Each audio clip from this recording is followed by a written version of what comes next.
Good morning, good afternoon, good evening, good night, good day to you, anywhere you are in the world. I'm here live in London. Sabbath blessings, one and all. It is the Sabbath, it's sunset. Preparation day is what we call Friday, and now the sunset. We are now entering the Sabbath. God bless you. It's our nighttime devotion from the devotional Christ Triumphant, and the title today: Angels amazed at God's plan to save humanity. Hebrews 1:14. Are they not all ministering spirits sent forth to minister for them who shall be heirs of salvation? The plan by which alone humanity's salvation could be secured involved all heaven in its infinite sacrifice. The angels could not rejoice at Christ open before them, as Christ opened before them the plan of redemption, for they saw that salvation of the human race must cost the loved commander unutterable woe.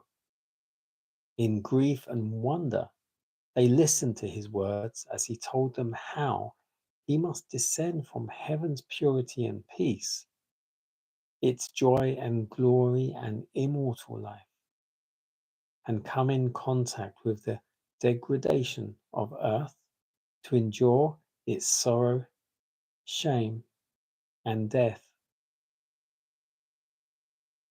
He was to stand between the sinner and the penalty of sin. Yet few would receive him as the Son of God.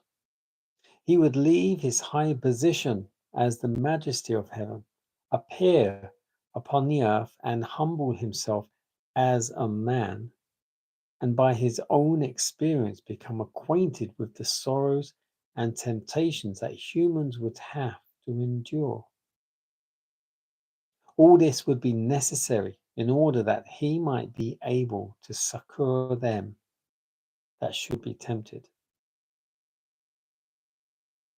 When his mission as a teacher should be ended, he must be delivered into the hands of wicked men and be subjected to every insult and torture that Satan could inspire them to inflict. He must die the cruelest of deaths, lifted up between the heavens and the earth as a guilty sinner. He must pass long hours of agony so terrible that angels could not look upon it, but would veil their faces from the sight. He must endure anguish of soul, the hiding of his Father's whole world. The hiding of his Father's face, while the guilt of transgression, the weight of the sins of the whole world should be upon him. The angels prostrated themselves at the feet of their commander and offered to become a sacrifice for lost humans. But an angel's life could not pay the debt. Only he who created them had power to redeem them. Yet the angels were to have a part to act in the plan of redemption. Christ was to be made a little lower than the angels for the suffering of death, as he should take human nature upon him.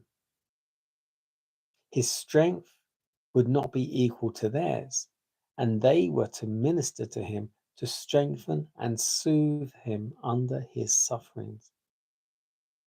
They were also to be ministering spirits sent forth to minister for them who should be heirs of salvation.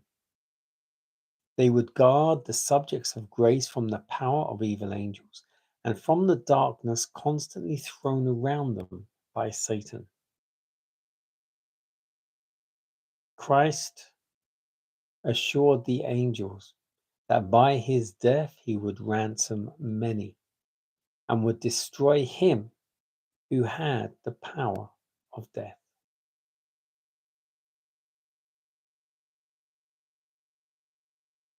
Angels are amazed at God's plan to save humanity. Well, only God knows. Only God knows how to do anything.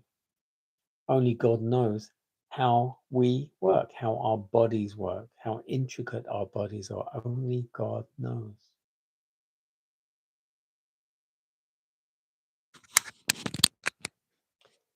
Only God knows.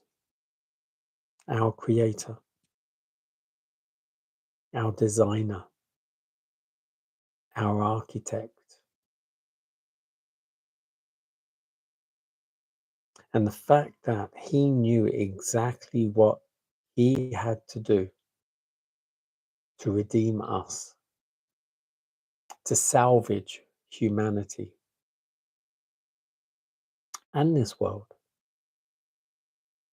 And he did exactly just that, to the letter. He was to stand between the sinner and the penalty of sin. And only he could do it. Only that was pure, true, righteous. He could be that and do that. What a friend we have in Jesus. All our sins and grief to bear. What a privilege. What a privilege.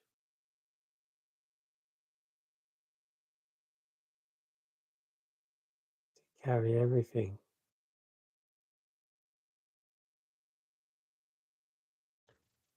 Take everything off us and take it upon himself.